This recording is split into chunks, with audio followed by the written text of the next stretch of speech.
Avec l'aide de Dieu, Bezrat Hashem, on va étudier Bezrat Hashem, un des points très importants de la Torah Chet. Aujourd'hui, Bezrat Hashem, on va terminer le Seif Bet. On est au plein milieu du Seif Bet. Dans le Seif Aleph, on a parlé en résumé du gémissement et du souffle, de soupirer. Et Rabbeinu, il nous apprend comme quoi le soupir d'un juif, c'est très très cher aux yeux d'Hachem. Et le soupir d'un juif, c'est pas pareil que le soupir qu'un goy, il soupire. Un goy, il respire de l'oxygène. Un juif, il respire du souffle de vie d'Hachem. Il faut le savoir, c'est ça le Hémet. Le Hémet, c'est que le goy, il respire de l'oxygène, et le juif, il respire du Ruach Haim, le souffle de vie. On ne respire rien à part le souffle de vie. Le Ruach Haim qui maintient notre vie et tout ce qui nous entoure vivant de manière qui soit chaque seconde. Ça veut dire que ce n'est pas un processus qui s'est fait il y a longtemps, ça se fait tous les jours, tout le temps, chaque seconde de notre vie, même quand on dort, même quand on est dans le coma, tant qu'on est vivant, il y a le souffle de vie. Et Rabbi Nachman, il nous dit que quand un homme il soupire, de manière qu'on va apprendre comment ici il faut soupirer, Bezrat Hashem, alors grâce à ça, on arrivera à combler tous les manques. Il dit Rabbi Nachman, car les manques ils sont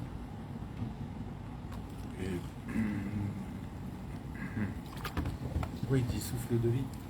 ouais, souffle de vie. Souffle de mort. Pourquoi le souffle de mort? S'il y a souffle de vie, il y a souffle de mort. Ouais. Souffle de vie. Parce que c'est la vie qui donne la vie. C'est le souffle de vie qui maintient tout en vie. Donc quand le souffle de vie maintient tout en vie, alors grâce à ça, il y a la vie dans le monde, chez les êtres humains et dans toutes les créations qu'Hachem il a créées dans le monde. Les arbres, les voitures, les montagnes, les insectes, tout ce qu'il y a, les quatre éléments, comment c'est les quatre éléments? L'eau, la terre, le feu. Non, je parle du minéral, végétal, animal et humain. Les quatre éléments, tous, ils respirent du souffle de vie, c'est ça qui maintient la vitalité. Et Rabbi Nachman, il dit, quand un homme, il sent un manque, ce manque, c'est un manque de souffle en fait. C'est un manque de souffle de vie. En fait, c'est ça ce manque qui manque. Lui, il croit qu'il lui manque de la viande, parce qu'il a besoin de la viande, mais en vérité, il a un manque dans son cœur, et que ce manque-là, c'est en fait un manque de souffle de vie qui lui manque. Lui, il a interprété ça comme, par exemple, de la viande, ou je ne sais pas quoi, et lui, il croit que c'est en ayant cette chose-là qui va lui combler le manque. Rabbi Nachman, il dit non, c'est juste un manque de souffle de vie. C'est la raison pour laquelle il y a une nature dans l'être humain, c'est de soupirer. Quand on soupire, quand on sent qu'on a un manque. Pourquoi on soupire, il dit Rabbi Nachman? Parce que ça nous enlève ce manque, ça nous enlève cette sensation de manque. Ça ne veut pas dire qu'on a été comblé, mais ça nous enlève la sensation. Plus un homme il s'attache au tzaddik, plus il arrive à combler ses manques. Jusqu'à là, c'était aussi Seif Aleph. Seif Bet qu'on avait étudié, c'est quoi? D'où on prend le souffle de vie. La plus grande question. Moi, quand je soupire, je ne comble pas mes manques. Alors comment je fais pour combler mes manques? Comment je fais pour soupirer?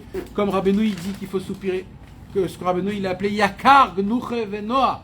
Yakar, c'est quoi Yakar? C'est cher, c'est important, c'est précieux. Comment je fais pour maquir ce roi-là? Il dit Rabbeinu, le roi, il faut savoir une chose, il est dans la Torah. Il est dans la Torah, dans les profondeurs de la Torah. Pas au-dessus de la Torah, mais dans les profondeurs de la Torah. Qui descend dans les profondeurs de la Torah? Qu'un homme qui est du niveau de Moshe Rabbeinu, que Moshe Rabbeinu a donné la Torah. Il faut chercher un tzaddik qui est du niveau de Moshe Rabbeinu. Quand ce tzaddik il est du niveau de Moshe Rabbeinu, lui, il a en lui la possibilité de descendre dans les profondeurs de Torah, et lui-même, il s'acquit, il se prend à lui-même tout le souffle de vie qui existe dans le monde. Ça veut dire qu'il n'y a pas une interaction directe entre Hachem et la création du monde. Il n'y a pas d'interaction. Il faut savoir ces choses-là. Il n'y a pas d'interaction directe entre Akadosh Baruch Hu et ce monde. Comment Akadosh... Une interaction, c'est-à-dire un direct, un lien direct. C'est-à-dire qu'il ne gère pas direct. De main en main. Ouman. De main en main. Ça doit passer par plusieurs personnes. Par le tzaddik, par les tzaddikim. Il a créé le monde avec Ouman. Avec les Oumanuto chez Akadosh Baruch Hu. C'est une artisanale d'Akadosh Baruch Hu. Un artisan, Akadosh Baruch Hu, il a créé la Torah, il a fait en sorte que le tzaddik, il a la possibilité de pouvoir donner à chacun la quantité exacte qu'il a besoin de souffle de vie pour pas que ça soit trop ou pas que ça soit manque. Et ça, c'est les tzaddikim. Le travail des tzaddikim, c'est que c'est chez eux qu'on va chercher la vie, la maintenance de ce monde. Mamash, ça passe par le tzaddik. Et c'est pas de la Avodazara.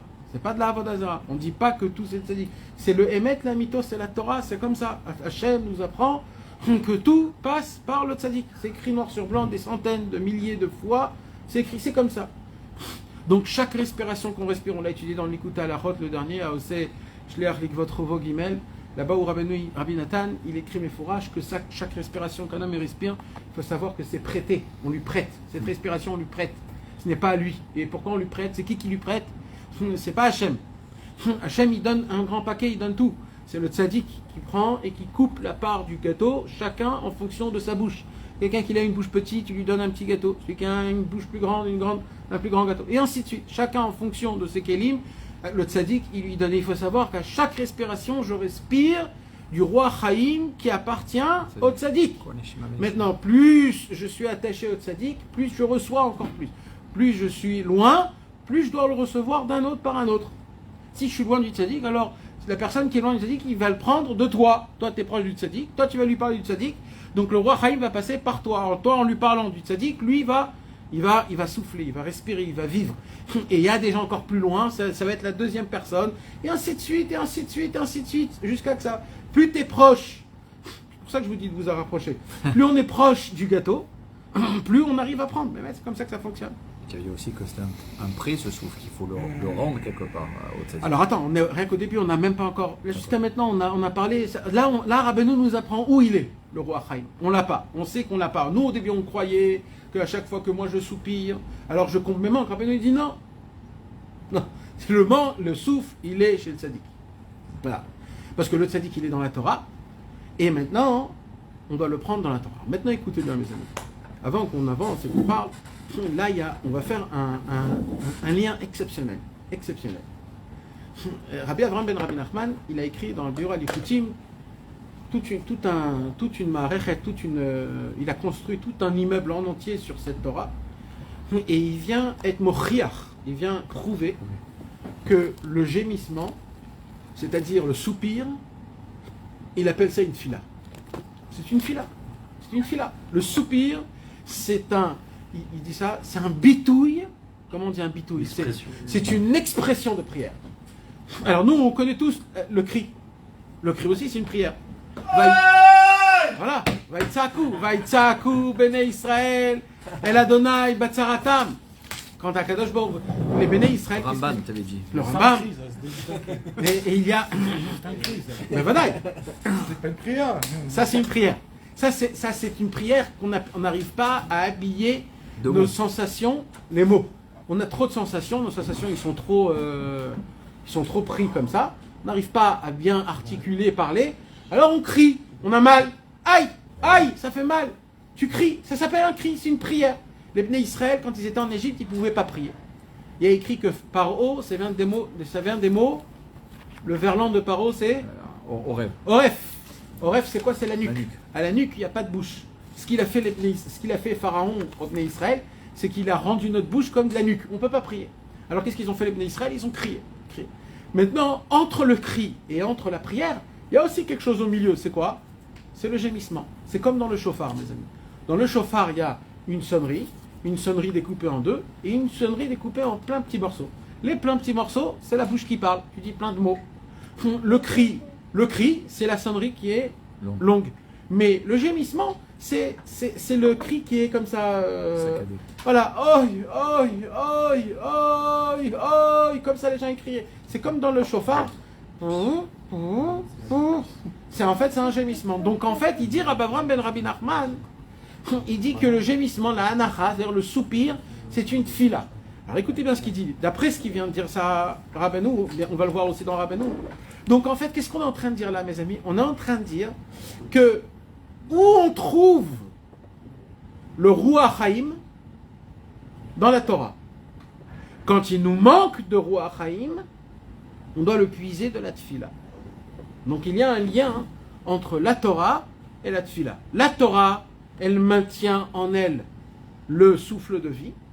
Comment moi je fais pour prendre ce souffle de vie-là? J'ai besoin de m'attacher au tzaddik. Que le tzaddik, c'est l'inclus de la Torah et de la tfila en même temps. Et quand je m'attache au tzaddik, à travers sa Torah, moi, avec ma tfila, je prends toute la Torah et tout le roi Haïm qu'il y a. Donc il y a un lien exceptionnel qui se fait entre la Torah et la tfila. Et là, ce qu'on va étudier aujourd'hui, mes amis, on va étudier une Gemara que tout le monde connaît. Une Gemara que quand on la lit, hein, c'est un petit peu difficile à la comprendre. Mais on l'a avalé comme c'est. C'est ça la Emunat Chachamim. Même si on ne comprend pas, il faut y croire. Mais là, Rabbeinu, il va nous donner une explication sur une Gemara qu'on connaissait et qu'on croyait que c'était simple. Mais Rabbeinu va nous expliquer une autre version et une autre vision totalement de comment voir cette Gemara-là. D'accord, mes amis? Alors, on est en plein milieu du Seif Bet. On a expliqué comme quoi le roi, le souffle, il est chez le tzaddik. Dafka, le tzaddik adore. C'est quoi le tzaddik adore? Vous vous rappelez ce qu'on a expliqué le tzaddik adore? Le tzaddik adore, c'est le tzaddik qu'il a en lui tous les 600 000 âmes dans sa neshama. C'est lui, c'est ça la génération. La génération, c'est les tzaddikim qu'il est acharaï, comment on dit, qu'il est responsable sur ces neshamot-là. Plus le tzaddik il est grand, plus il est responsable de neshamot. Quand on dit un tzaddik du niveau de Moshe Rabbeinu, on parle d'un tzaddik qui maintient en lui toutes les 600 000 âmes. Combien il y a eu de tzaddikim comme ça depuis la génération? 5, il n'y en a eu que 5. Il y a eu Moshe Rabbeinu qui a donné la Torah. C'est pour ça qu'il était obligé de donner la Torah en étant inclus de tous les 600 000, sinon les 600 000 ne pouvaient pas l'écouter. Le deuxième, c'était Rabbi Shimon Bar Yochai qui a dévoilé le Zohar HaKadosh, c'est-à-dire la Torah, une nouvelle Torah qui est la Torah. Le Harizal a dévoilé la Kabbalah, le Baal Shem Tov la Chassidut, et Rabbeinu il a dévoilé la Neshama de la Torah, l'inclus de toute la Torah depuis le début jusqu'à la fin, et qui nous apprend réellement comment servir Hachem à travers la Tchouva, la Tfila, la Torah, la Simcha, la Emunah, et ainsi de suite. Veze Bechinat, et ça c'est du niveau, il dit Rabbi Nachman, Ruach Tzfonit Amenashevet Bekinor Shel David. Tout ce qu'on vient d'expliquer, il dit Rabbeinu, c'est inclus dans la fameuse Gemara. C'est une Gemara qui est écrite où? Dans la Gemara Masechet Brachot, au tout début du chasse, Daf Gimel Amud Bet, au tout début du chasse. Là-bas, on parle dans la Gemara quand il faut dire le Kriyat Shema. Quand il faut dire le Kriyat Shema le matin, quand il faut dire le Kriyat Shema le soir. Alors là-bas, on parle du soir. Le soir, c'est quand? Alors la Gemara dit quand les Kohanim y rentraient manger la trouma. Quand il y a plusieurs déotes là-bas. Là-bas, dans la Gemara, elle nous raconte la Gemara que comment on savait comment David Ameler se levait à Hatzot. D'abord, il faut savoir que David Ameler, il dormait que une demi-heure par jour. Une demi-heure par jour, il dormait, David Ameler. Keshina Tassus, comme ça c'est écrit dans la Gemara. Maintenant, dès qu'il dormait une demi-heure. Après, il y a des chitotes dans la Gemara qui dormaient 5 minutes par 5 minutes. Ouais. 5 minutes par 5 minutes. C'est stam pour. Et là-bas, la Gemara, elle nous raconte une super belle histoire. C'est quoi l'histoire? David Ameler, il avait l'habitude de mettre son harpe sur la fenêtre. Et à Chatzot Laïla, au milieu de la nuit, il y avait un vent du nord qui venait sur la fenêtre de David Ameler et qui soufflait sur les cordes de la harpe et qui faisait faire bouger les cordes, qui créait une mélodie, et cette mélodie faisait réveiller David Ameler. Et c'est comme ça que David Ameler se levait la nuit. Le lendemain, la Gemara nous raconte, les Bnei Israël venaient voir David Ameler et tout de suite ils avaient une question. Quoi? Comment on va avoir de la parnassa? Alors David Ameler, il disait, vous voulez le problème? Que les riches donnent un peu. Que vous, entre vous donnez de la parnassa. Sinon on vole. Voilà, alors les Bnei Israël, qu'est-ce qu'ils ont dit? Les Bnei Israël, ils ont dit, Il n'y a pas assez. il n'y a pas assez. Il n'y a pas assez pour faire du business entre nous. On est obligé d'aller autre. Et c'est un problème. Alors il a dit, Lehu ou Pashtu Bagdoud. Allez prendre autre part. Donc, sortez et allez prendre. Faites des guerres et prenez autre part. Comme ça, la Gemara nous raconte. D'abord, on ne comprend pas où il est le lien entre Chatzot et l'histoire des Bnei Israël qui viennent le lendemain matin. Il y a une deuxième question qu'on pose, c'est est-ce que ça se passait tous les matins? Parce que le Kinor, ça se passait tous les soirs. Alors est-ce que ça se passait tous les matins que les Bnei Israël y venaient, qui disaient il n'y a pas de Parnassa, on fait quoi? Et lui répond, c'est quoi? C'est une demi-histoire, c'est une histoire qui est... On ne comprend pas tout ça. Rabbeinu, il va venir ici, et il va faire entrer tout le principe de ce qu'on est en train d'étudier, et on va comprendre le point essentiel de toute cette Torah. Ça veut dire, le point essentiel de tout ce que Rabbeinu il veut nous parler, c'est dans ces petites lignes qu'on va apprendre. On va apprendre ici d'où est la racine des manques. Parce que jusqu'à maintenant, on a parlé de combler des manques. Mais où est la racine des manques? Comment ça se fait que j'ai des sensations de manque? Comment je peux les enlever? D'où ça vient? Pourquoi ça vient? Où ils sont? Où ils sont dans le corps? Comment je dois fonctionner avec eux? Je dois faire attention, je ne dois pas faire attention, je dois croire, je ne dois pas croire, je dois les laisser, je dois... Qu'est-ce que je fais avec? Qu'est-ce qu'on fait avec? Rabbeinu, il va venir ici, et avec cette Gemara, il va nous faire tout un seder parfait, Bezrat Hashem. Que Dieu nous aide, qu'on puisse l'étudier, le bien comprendre, bien l'expliquer, et le vivre comme il faut. Ce qu'on vient d'expliquer là, qu'est-ce qu'on vient d'expliquer? Que le Ruach Chaim, le souffle de vie, se tient dans la Torah, et j'ai besoin du tzaddik pour que le tzaddik il puisse prendre le Ruach Chaim et me le donner à moi. Il dit c'est la même chose que ce qui s'est passé dans le Ruach Tzfonit. Alors déjà, venez, on explique déjà le pshat. C'est quoi le pshat, un vent du nord? Ça veut dire quoi? Alors déjà, il faut savoir qu'il y a 4 sortes de vents. L'est, l'ouest, le nord et le sud. Le monde est rond, donc toutes les 6 heures, il y a un vent qui est cholet, c'est-à-dire qui domine dans le monde.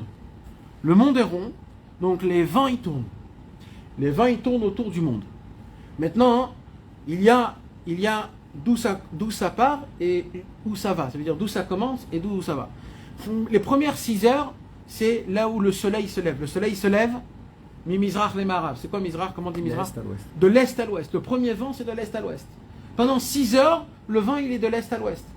Après 6 heures, c'est du nord, de l'est à l'ouest, de l'ouest au nord, au sud, du ouest au sud, et du sud à l'est, et de l'est au nord. Le nord, c'est quand le vent qui souffle au nord, c'est à Chatzot Laïla, la nuit. Pourquoi ça souffle le nord? C'est le moment où tous les gens du monde y dorment, et ce vent, c'est un vent qui est d'un côté très fort, très puissant et très important pour le monde, mais d'un autre côté, pour les êtres humains, il est mauvais. Il est mauvais.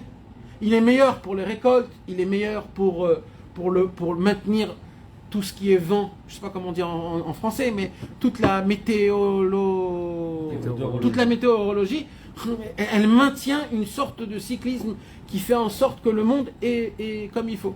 Maintenant, quand les êtres humains ils sont là et qu'ils ont en eux ce vent du nord, c'est un vent qui peut être difficile pour l'être humain. C'est pour ça qu'il est dans la nuit. Mais toute la nuit, depuis Chatzot jusqu'au matin, c'est le vent du nord. Maintenant, il faut savoir une chose. Le nord, il a un problème. Le mot tsafon, comment on dit le nord en hébreu? Tsafon. Pourquoi on appelle le nord tsafon? Tsafoun caché. Caché. Tsafon vient du mot tsafoun. Tsafoun, c'est caché. Caché de quoi? Ma'arav, c'est du mot Erev. Quand le soleil, il commence à se coucher, il commence à devenir le Erev. C'est pour ça qu'on dit Ma'arav. Ma'arav, toujours le soleil, il se couche où? Ma'arav. C'est pour ça qu'on appelle Erev. D'accord? Il se réveille où? Dans le Mizrach. D'accord?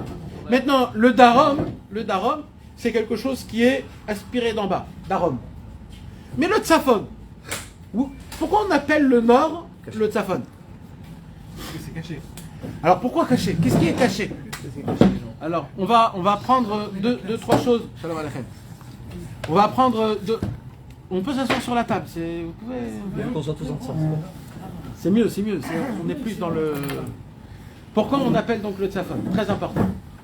Alors, premièrement, si vous regardez dans la météorologie, il n'y a jamais le nord du monde, c'est le seul. Alors, avant, excusez-moi mes amis, mais il y a tellement de quantité de choses à dire que j'arrive pas à... Vous savez, le Admour Hazaken, le Baal HaTanya, il a posé une très grande question. Il a dit, qui nous dit qu'est-ce que le nord, le sud, l'est et l'ouest? Qu'est-ce qui décide? Quand tu sors de l'atmosphère, quand tu sors du monde, qui te dit ça c'est le nord, ça c'est le sud, ça... La position par rapport au soleil.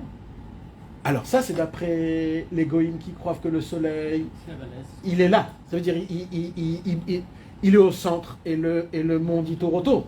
Mais d'après la Torah, que le centre c'est le monde et que c'est le soleil qui tourne autour du monde, il dit puisque tout est rond, bien sûr c'est comme ça que la Torah est.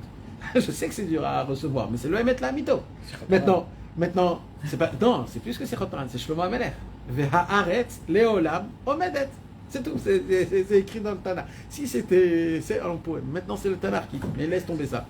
Si le monde en entier, si tout le monde est rond tout le temps, et que même la matière noire, c'est-à-dire même tout ce qui entoure, tout est rond tout le temps. Donc, qui me dit que le nord, le sud, où il est? Peut-être je suis à l'envers et en fait c'est de l'autre côté. Non, on sait que ça commence en vrai. Comment que ça commence? D'où ça vient? D'où ça part? Qui te dit quoi? Peut-être toi tu regardes en face, mais en fait il faut que tu te mets de l'autre côté et c'est là-bas le nord. Qui te dit? Ça veut dire comment on sait? Comment? Par le nom, c'est... Alors ça c'est une question que le Baal HaTanya il pose. Hein? Ah, la Gemara elle a pas dit ça? Non, ça c'est le Baal HaTanya qui pose cette la question. Gemara elle dit pas ça? Non, elle parle pas de ça. Ah bon. Qu'est-ce que t'as dit? Ah, ok. Rambam, il avait déjà découvert il y a 1000 ans toutes les distances terre-lune. Nahon. Sans savoir le nord, le sud, l'est et l'ouest. Mais en sachant Béhémet, ça, parce que Béhémet, ça on a reçu depuis. C'est-à-dire, ça on l'a reçu ish mipi ish. Mais maintenant, si tu veux l'étudier mathématiquement, comment tu peux m'expliquer mathématiquement le fait que moi je me situe ici et à travers moi je dis ça, le nord, le sud, l'est et l'ouest. Peut-être c'est ici que ça se passe. Et peut-être c'est ici qu'il faut commencer à dire, peut-être c'est à l'envers, peut-être je suis de l'autre côté. Parce que le monde, il est rond.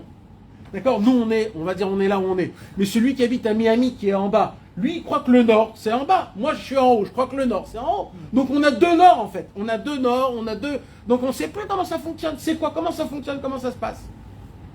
Le Baal HaTanya, il a écrit ça à la fin d'un des Mahamarim, dans ces Mahamarim-là. Il a écrit ça en tant que... Tu sais, des fois, on ne veut pas laisser...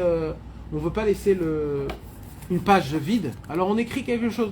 Alors il a laissé ça comme pour remplir la page, ça veut dire pour terminer le livre. Et il a laissé ça Betzorech Riyun. Il n'a pas de réponse.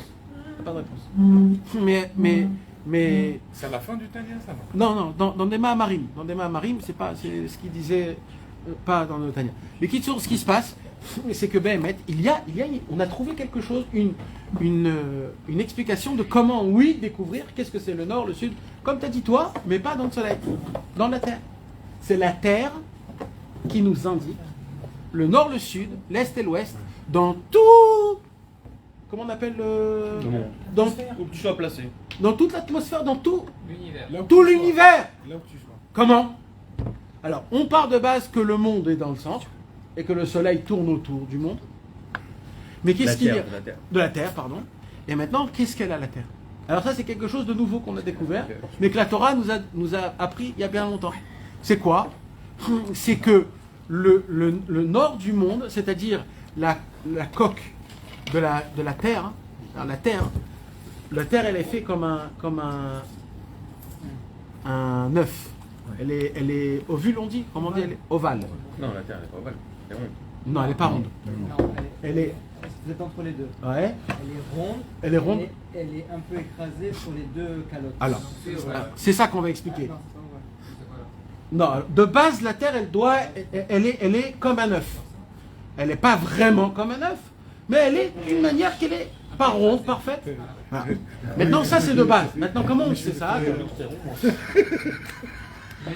Mais et Akadosh Baruch Hu, il a fait en sorte que dans le pôle Nord et dans le pôle Sud, il y a de la glace pour que le monde reçoive cette figure-là qu'il est comme rond.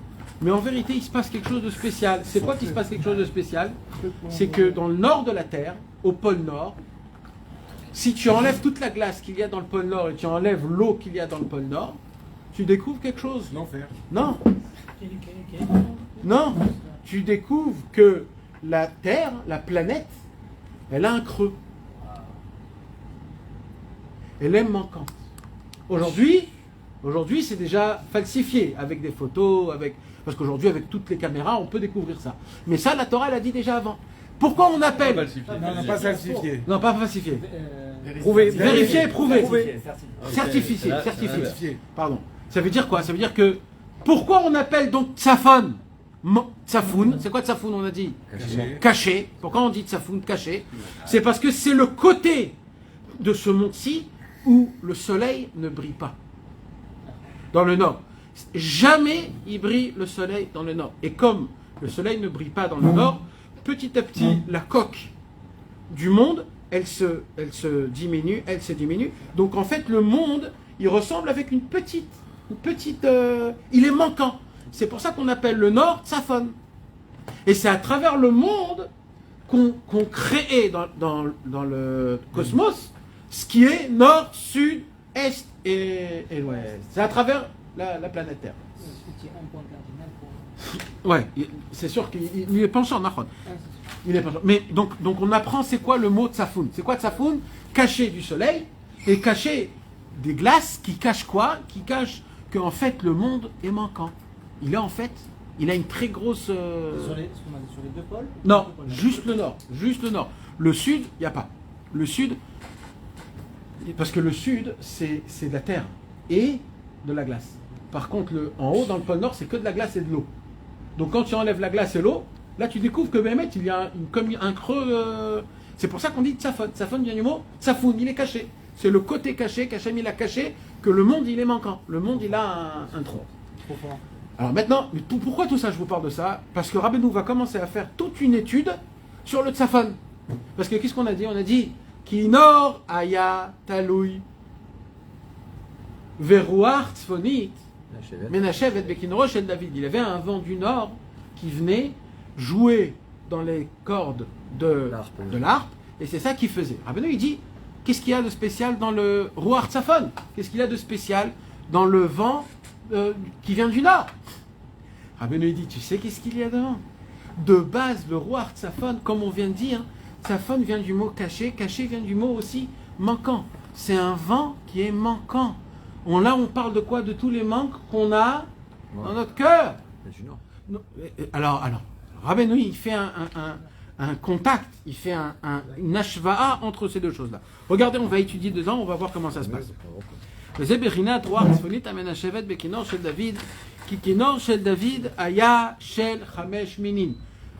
Combien il y avait de cordes dans l'harpe de David Améler?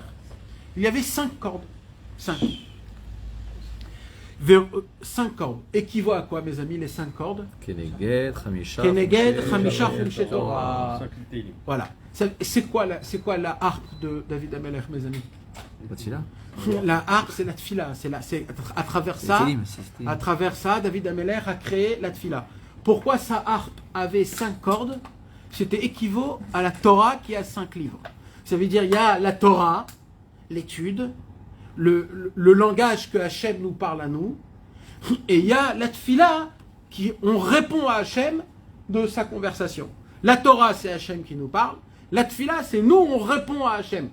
Ça ne sert à rien d'avoir une seule interaction, où il n'y a que moi qui parle. Dans une conversation de 2 personnes, il faut qu'il y ait un débat entre nous deux, il faut que nous deux on parle. Alors, comment on a un débat avec Hachem? Hachem, il commence sa parole en nous donnant la Torah, voilà, ça c'est moi ce que je dis, regardez, prenez. Comment moi je lui réponds, comment je lui parle? C'est à travers la tfila. À travers la tfila, il y a un échange. Quand il y a Torah ou tfila, il y a un échange entre toi et Hachem. Quand il n'y a que Torah et tfila de côté, alors il n'y a pas d'échange. Il y a juste voilà, des lois, tout sec, tout rien. David Améler, il est venu et il a dit jusqu'à maintenant, il manque quelque chose de très grand. Le peuple juif, il n'a pas de contact avec Hachem. Il n'a pas de contact avec Hachem. Il prend la Torah comme si c'était juste un livre de loi et on doit appliquer sans plus. De base, c'est oui, c'est comme ça. Mais il faut plus que ça. Alors David Ameller, il a créé ce qu'on appelle la conversation qui répond et qui parle avec Akadosh Baruch Hu à travers les Teilim, à travers son harpe. L'harpe, c'est la tfila, c'est la prière. C'est pour ça qu'il y avait 5 cordes. Les 5 cordes étaient équivalents à travers chaque livre qui a été créé. Vous voyez, dans le Sefer Teilim, il y a 5 livres. Chaque livre des Sefer Teilim équivaut à un livre qu'il y a dans le Chumash. Et ça s'appelle Torah ou Tfila. C'est tout le zivug, ce qu'on avait expliqué énormément, le contact qu'un homme il doit faire entre la Torah et la Tfila. Il dit Rabbeinu, Veruach tzafon she'aita menashevet bo. Écoutez bien. Le souffle, le vent qui soufflait à minuit dans le nord, du nord, she'aita menashevet bo, qui soufflait sur la harpe de David Ameller, ou Bechinat, c'est du même niveau de Veruach Elohim merachefet al pene amayim. De la même façon qu'on a dit qu'à la création du monde, il y avait un souffle qui soufflait sur l'eau. On a dit, c'est quoi ce souffle qui souffle sur l'eau? On a dit, En maim ela Torah. Le souffle, c'est quoi? C'est le souffle de vie. Où on peut se prendre le roi Chaim que dans la Torah. Il dit, Rabbeinu, ce même souffle qui soufflait dans l'eau, à la création du monde, qu'on appelle ce souffle-là, le souffle de vie, Roi Chaim, qui maintient toute la vie dans ce monde-ci, c'est le même souffle qui soufflait tous les chatzot dans la harpe de David Ameller. C'est le même souffle, c'est le Roi Chaim. Donc comment David Ameller, lui, il a tiré le Roi Chaim? Il a tiré pas de la Torah, comme ce qu'on a étudié tout à l'heure. Il a tiré de quoi? De la Tfila. C'est un chidouche ça, mes amis. Jusqu'à maintenant, on a étudié que d'où on prend le roi Chaim, Veruach Elohim al pene amayim. Normalement, on prend le roi Chaim où? Dans la Torah. Le roi Chaim, il n'est pas autre part. Et le tzaddik, comme il est là-bas, c'est lui qui donne le roi Chaim à travers la Torah. Là, David Ameller, il a créé un nouveau concept, il dira Benou. C'est quoi le concept? C'est que lui, il est arrivé à prendre le roi Chaim d'Afka de la Tfila. C'est même qu'il a tiré de la Torah. Alors non, il n'a pas tiré de la Torah. Mais si, parce qu'il a fait les 5 livres Télim contre les 5 Romchet Torah. Mais c'est la Tfila, c'est le symbole de la Tfila. C'est équivaut par rapport à la Torah, mais c'est que dans la Tfila. Ça veut dire à travers la Tfila qui dépend de la Torah. C'est-à-dire, ça va être obligé que ça soit une Torah avec Tfila. C'est obligé qu'il y ait un contact. Là, je ne parle pas d'une Tfila, point barre, Torah, point barre. On parle d'une Tfila qui appartient à la Torah, comme les Teilim. Alors, une Tfila qui appartient à la Torah, David Ameller a fait sortir le roi Chaim à travers la Tfila. Ce qui est un chidouche, parce que jusqu'à maintenant, on n'a pas vu que le vent, le souffle était dans le... C'est le vent qui lui donne le manque.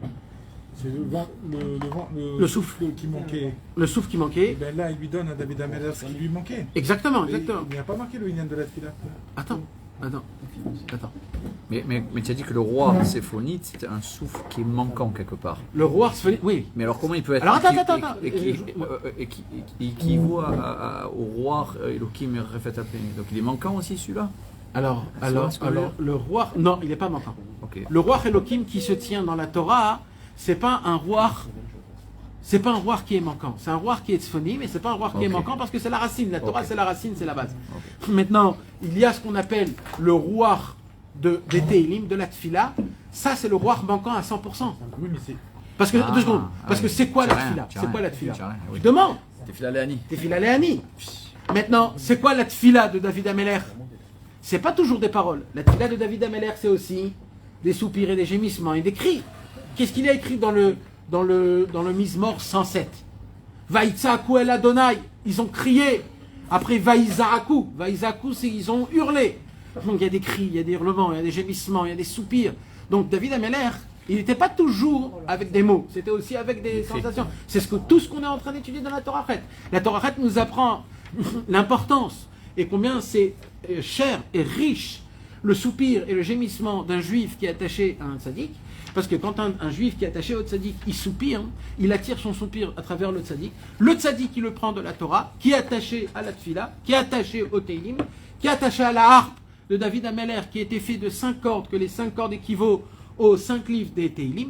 Et eux deux en même temps, tu attaches tout ça tu l'attaches en une seule, ça sort le soupir d'un juif quand il est attaché au tzaddik. C'est inimaginable comment une personne, on a à proximité, proche de nous, chaque seconde, une possibilité de donner la vie mamash, à nous-mêmes, à notre entourage et à tout ce qu'on a matériellement. On ne parle pas spirituellement, on parle matériellement et à plus forte raison spirituellement. Encore une fois, on voit ce qu'on a expliqué tout à l'heure avant Minra, que Akadosh Baruch Hu, il fait en sorte que tout ce qu'on a besoin, il nous met proche de nous. Le choupi, c'est quelque chose qu'on défend de ça, parce que toute notre vitalité, à chaque fois qu'on manque une sorte de vitalité, tout de suite on a un manque de respiration et une sensation manquante qui est très mauvaise. Alors maintenant, Rabbi Nachman, il va nous expliquer où vient la racine de la sensation du manque. D'où vient? Comment c'est possible? C'est le cerveau?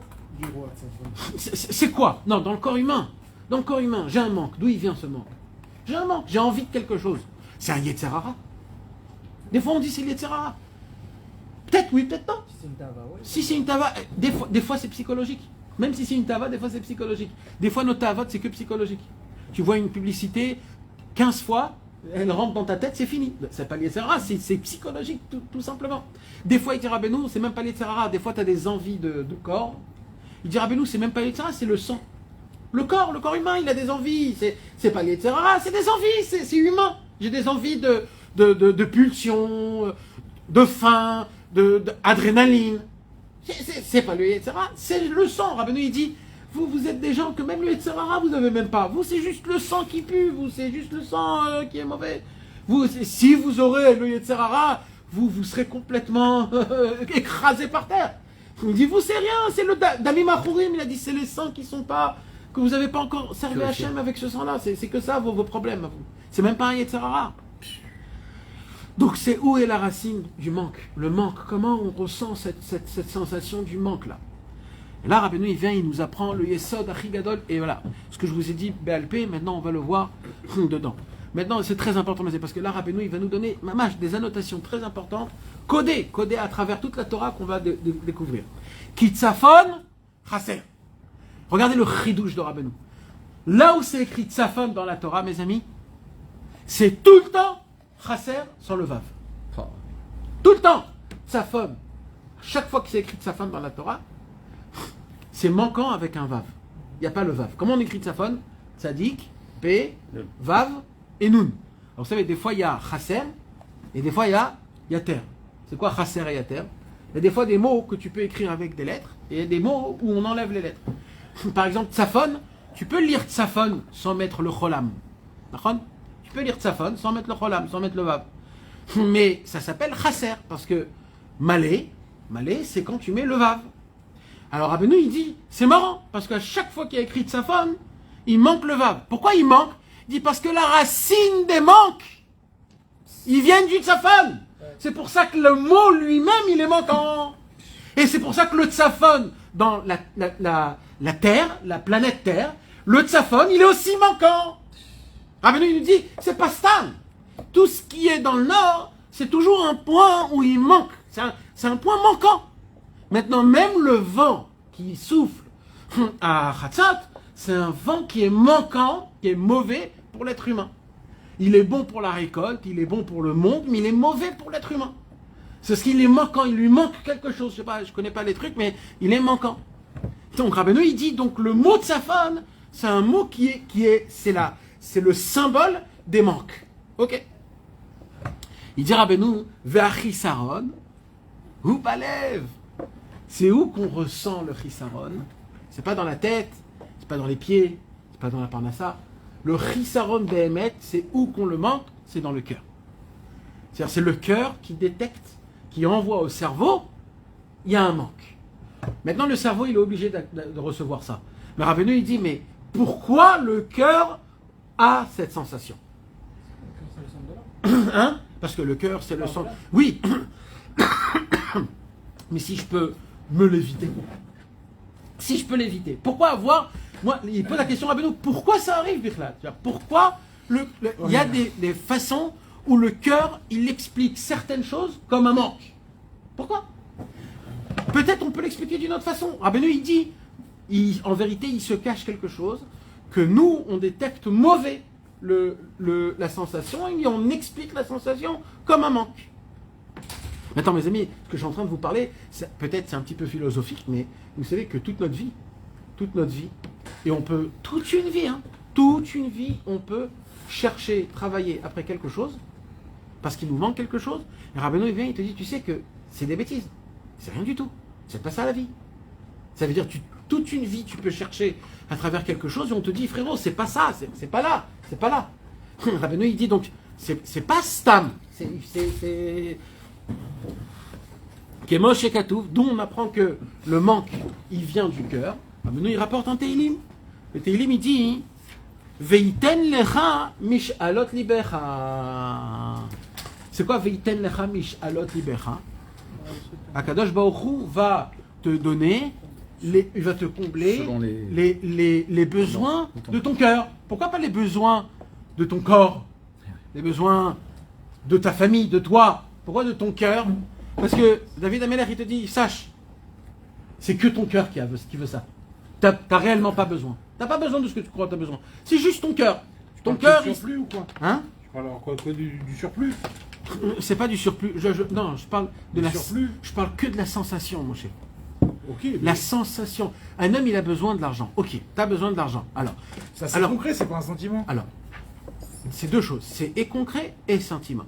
Il y a le concret parce que Béhémet, il me manque l'argent. Ah oui. Mais il y a le sentiment. C'est quoi le sentiment? C'est que tu vas vivre cette chose-là. Il y en a qui s'en foutent et il y en a qui s'en foutent pas. Voilà. Alors Rabbeinu, il dit, la sensation du manque, c'est quand la personne, elle s'en fout pas et qu'il le vit trop. Rabbeinu, il te dit, ça sert à rien. Tu es en train de te faire du mal. Cette sensation de manque, elle existe. Mais tu n'es pas obligé de la nourrir tout le temps. Tu n'es pas obligé d'avoir la sensation du manque, même si tu es manquant. C'est ça que Rabbeinu, il dit. C'est ça. Ça veut dire, le soupir, il ne vient pas compléter tes manques. T'as pas d'argent, t'auras de l'argent. Ouais. Le soupir, il vient t'enlever la sensation du manque. Ça veut dire, le problème, il restera. Toi, tu devras l'arranger à la tefila. Mais la sensation, tu ne seras pas stressé. Perturbé par ça. Oppressé. Et oppressé. C'est pas ça qui va. C'est pas ça qui va te diriger ta vie, qui va te... Tu comprends? C'est très important, c'est mamage très important. Et Rabbeinu, il rapporte un deuxième pasouk. C'est quoi le deuxième pasouk? Yemale Hashem kol mishalotecha. Yemale Hashem kol mishalotecha. Ve'ikar haruach haim ubalev. Là, on apprend une nouvelle chose, mes amis. Alors, ok, j'ai compris que l'essentiel du manque, il est où? Il est dans le cœur. L'essentiel du manque dans le monde, il est où? Il est dans le nord. Le nord, le mot de Saphon, il est aussi manquant. La planète Terre dans le nord, il est aussi manquant. Le vent, le roi tzfonite, il est aussi un vent qui n'est pas fait pour les êtres humains. Il est fait plutôt pour la terre, pour la récolte, pour la météorologie. Et Rabbeinu, il te dit, et où se situe le roi Chaim? Dans le cœur. Alors je vais vous apprendre un chidouche, mes amis. Chidouche. Il y a écrit dans la Torah, Va'araltem et orlat levavchem.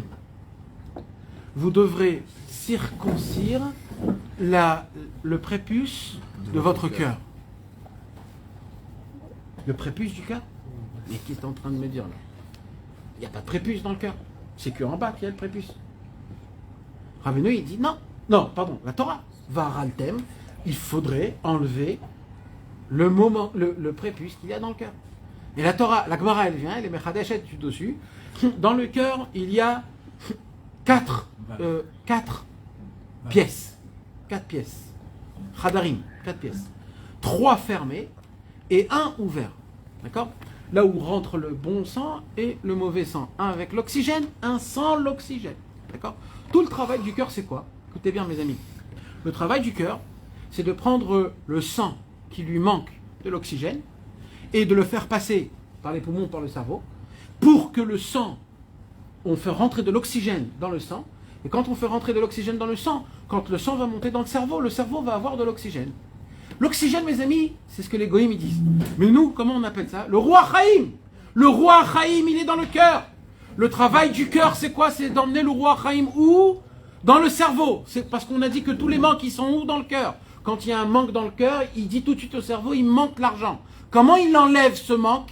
Alors il dit, Rabbeinu, c'est un manque de souffle. Comment il fait? Si le cœur, il travaille bien, alors il fait en sorte que tout l'oxygène qu'il y a dans le corps humain Le sang va l'amener jusqu'au cerveau, et là le cerveau il va avoir de l'oxygène, et quand il va avoir de l'oxygène, il va plus avoir cette sensation de manque, parce qu'il a emmené le roi Chaim. Mais quand le cœur ne travaille pas, ne fonctionne pas comme il faut, et qu'il pompe pas comme il faut le sang, et que notre oxygène dans notre corps, on ne respire pas comme il faut, alors malheureusement, on a des quantités d'oxygène qui sont cachées dans notre ventre, dans nos poumons, quand on ne respire pas à fond, d'en haut jusqu'en bas, alors ça pourrit. On a de l'oxygène qui pourrit dans le ventre, et c'est ça qui crée beaucoup de maladies et qui fait en sorte qu'on a des manques et qu'on n'a pas le souffle de vie. Le roi Hakodesh du Tzadik, il dit Rabbeinu Akadosh, quand on soupire, qu'est-ce qui se passe? Tu prends une grande respiration d'en haut et d'en bas.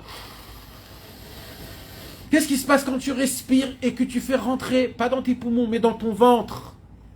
Tu fais rentrer dans ton ventre parce que c'est où qu'il y a Beten Rechaim Tersar. On sent qu'on est manquant dans le ventre. Alors on doit respirer jusqu'au ventre pour faire rentrer le roi Chaim dans le ventre. C'est parce que c'est ça. Nous, malheureusement, mes amis, on ne respire pas comme il faut. On respire que à travers nos poumons. Ou si vous voyez les bébés quand ils respirent, vous voyez que le ventre, il monte et il descend. Parce qu'eux, ils respirent à travers le ventre. C'est comme ça qu'il faut respirer. Mais nous, on s'est habitué de respirer des petites respirations. Ce qui fait quoi? Ce qui fait qu'il y a des endroits dans les poumons et dans le ventre qui sont cachés de l'oxygène, qui ne bouge pas, qui est là et qui pourrit. Et c'est très mauvais. Donc qu'est-ce qui se passe? Qu'est-ce qu'il fait? Rabbeinu nous apprend, le soupir, c'est de prendre une grande respiration, c'est-à-dire d'enlever tout le mal, de le respirer, de le faire monter et de le ressortir d'une manière que tout sort. Et à travers ça, il dit Rabbeinu, ça s'appelle un soupir. Ce soupir, on le prend d'où? Du roi Hakodesh du Tzadik, du roi Chaim, du souffle de vie du Tzadik. Et c'est sur ça qu'on dit, quand un homme, il soupire, grâce à ça, il comble tous les manques. Pourquoi il comble tous les manques? Parce qu'en fait, il a enlevé tout le mal, il a ramené du souffle de vie du Tzadik, le cerveau a reçu son oxygène qu'il avait besoin, le cœur, il fait son travail, et le sang, il éparpille partout dans le corps de l'oxygène, et comme ça, on maintient tout le corps humain.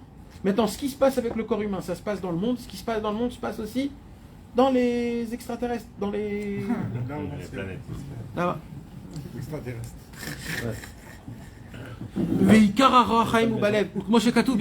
Voilà. Ça, mes amis, je suis obligé de l'ouvrir. Je suis obligé de l'ouvrir parce que c'est un petit peu les soirs qui est trop important. Il faut qu'on apprenne à faire du. Moi, je suis d'accord. Hein. Celui-là Je vais pas laisser le Goran, hein. Non, mais je ne sais pas. Ça, c'est un petit peu les soirs, mes amis, qui est exceptionnel. Mamash, c'est exceptionnel. On voit, Mamash, comment Rabbi Shimon Bar Yochai, il y a 2000 ans, et à l'époque, on ne connaissait pas la médecine, on ne connaissait pas encore tout comment ça fonctionne. Et là, Mamash, il parle. C'est un problème de fumer. Alors, on va parler de ça, Bezrat Hashem. Mais Bevadaïk, c'est un problème. Qu'est-ce que tu crois que c'est pas un problème? C'est un vrai problème. Bevadaïk, c'est un problème. Maintenant, il faut savoir qu'est-ce qu'il faut faire avec. Mais de se dire que c'est pas un problème, ça, c'est un shaker à Rigadot. Bevadaïk, Edman Asot. Hashem et Rachem, allez-nous qu'on fasse teshuva et qu'on n'a pas besoin de fumer ou de faire ces choses-là. Mais ça, c'est un manque, parce que c'est quoi? Je ne vais pas rentrer dans ça, parce que c'est. Pourquoi? Non, parce que si on rentre, il faut rentrer à fond. Si on rentre pas à fond, ça sert à rien. Mais on va rentrer. Moi, ça faisait partie du concept que je voulais qu'on parle, Bezrat Hashem. Alors, écoutez, mes amis. Regardez ce qu'il y a. Vikar roi Chaim ou Balev, comment chez Katou Betikone Zohar Rabbeinu il nous dit, écoutez bien. Kul'u shaifin mitnagin batar liba kemalka. Le Tikone Zohar Rabbi Shimon Bar Yochai, il appelle le cœur le roi. Kul'u shaifin, tous ils vont. Mitnagin se conduit batar liba, d'après le cœur. Kemalka, comme le roi. D'accord? C'est qui le roi dans le corps humain? D'après Rabbi Shimon, c'est le cœur. C'est pas le cerveau. C'est le cœur. Maintenant, le cœur, il fait quoi? Le cœur a des soldats. Il a d'abord des généraux. C'est qui les généraux? Comment ça s'appelle les gros tuyaux du cœur? Les artères. Il y a les artères. Les artères, c'est quoi? Ce sont les générales, les généraux du roi. Et toutes les veines qui se fait avec tout ce qui se passe du reste, ce sont les chayalim, ce sont les soldats. D'accord? Le travail des artères, c'est quoi? C'est de envoyer, écoutez bien, il y a du vent dans le cœur, on appelle ça de l'oxygène, mais moi je ne veux pas dire l'oxygène, il y a du roi Chaim, dans le cœur, comme on vient de dire. Maintenant, ce roi Chaim, il faut l'éparpiller partout dans le corps humain. En premier d'abord par le cerveau, et dans tout le reste. Maintenant, ça c'est que le travail du cœur. C'est le travail du cœur. Le cœur, il fait quoi? Il envoie ce Ruach Haïm dans les artères, en pompant le sang. Maintenant, le travail des artères et des veines, c'est d'envoyer avec une puissance, mais la puissance du Ruach Haïm, parce que c'est quoi qui fait la pompe? Pression. C'est la pression c'est le Ruach Haïm, c'est ça le Ruach Haïm. Le Ruach Haïm, le Zohar HaKadosh, il dit, si on n'entendrait rien dans le monde, on entendrait les battements du cœur, on ne pourrait pas supporter ça. Quelqu'un, il m'a envoyé, il n'y a pas longtemps, je ne me rappelle plus qui, peut-être c'est un de vous, je ne me rappelle plus qui, quelqu'un m'a envoyé, ils ont créé un cheder, une pièce où ils ont enlevé le plus possible le son. Ils ont enlevé le son, ils ont mis plein de trucs où ils ont enlevé acoustique, mais d'une manière vraiment... Et ils font rentrer là-bas quelqu'un, et ils le filment, on voit qu'est-ce qui se passe. Et là, il reste comme ça, et pendant 1 minute, il est là, il est comme ça. C'est toi qui m'as parlé de ça? Non. Il reste pendant 1 minute de ça, et après 1-2 minutes, il commence à bouger, et là, il n'en peut plus, à 5 minutes, il sort. On lui dit qu'est-ce qui se passe? Il dit, petit à petit, je sens le coulement du sang de mes veines, et il y a un moment, c'est quoi, vous pouvez le voir sur YouTube, il y a un moment où je commence à entendre que mon cœur. Et ça je peux pas. Il y a un moment où tu as peur. Vous savez, quand on a mal des fois dans la tête, alors des fois on entend le mal de la tête à travers les battements du cœur. Le pouls, regardez, comment ça se fait que le pouls, on peut le prendre dans tous les côtés? Parce que la façon de comment le cœur il bat, c'est un roi. C'est comme il fait du bruit dans tout le corps. Il résonne, il fait... Ça, c'est la théorie des cordes. La théorie des cordes qu'ils ont découvert il n'y a pas longtemps. Rav Nathan, il écrit dans l'Ikuta Alachot, dans l'Ichot Yishut. Rav Nathan qui a 10 endroits. Dans l'Ichot Yishut. Rabbeinu, il dit, mais fourrage comme ça. Il dit, c'est quoi qui fait en sorte que le corps, il a une maintenance?